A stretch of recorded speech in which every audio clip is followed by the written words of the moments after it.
रवि सिर्फ 12 साल का था जब उसकी जिंदगी ने अचानक करवट ली।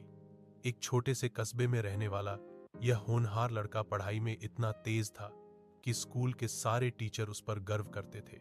उसके पिता एक छोटे से दुकानदार थे और मां सिलाई करके घर चलाती थी। रवि का सपना था बड़ा होकर इंजीनियर बनना और मां बाप का नाम रोशन करना, लेकिन किस्मत को कुछ और ही मंजूर था। एक दिन रात को अचानक तूफान आया, बिजली गिरी और घर की छत ढह गई। सुबह जब गांव वाले पहुंचे, रवि के मां बाप इस दुनिया में नहीं थे। उस पल उसकी जिंदगी जैसे रुक गई। वह बस देखता रह गया, टूटा घर, बिखरे सपने और एक नन्हा दिल जो अब अकेला था। रवि को अनाथालय भेज दिया गया। वहां के बच्चों में कई बदमाश थे, लेकिन रवि चुपचाप अपने कोने में बैठा किताबें पढ़ता रहता। उसके पास अब कोई नहीं था जो उसे डांटे या प्यार करे, लेकिन उसकी आंखों में अब भी वही चमक थी, कुछ बन दिखाने की। हर रात वो आसमान की तरफ देखता और कहता, मां, मैं हारूंगा नहीं। स्कूल में जब विज्ञान की प्रतियोगिता हुई तो रवि ने कबाड़ से एक सोलर फैन बना डाला। टीचर हैरान रह गए। उसने बताया, अगर गांवों में बिजली नहीं है तो ये सूरज से चलेगा।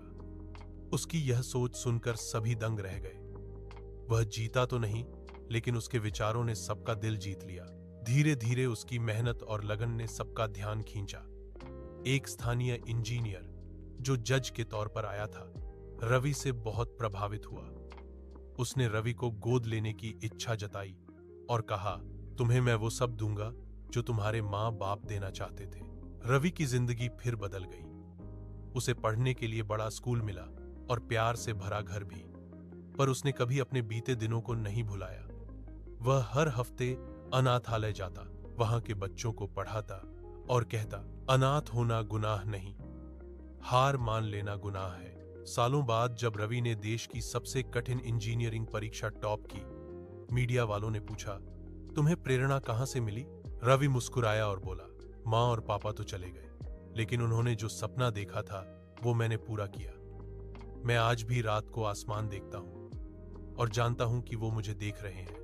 उसकी आंखों में आंसू थे, पर होंठों पर मुस्कान, क्योंकि उसने साबित कर दिया था, कभी कभी जिंदगी हमें तोड़ती इसलिए है ताकि हम और मजबूत बन सकें।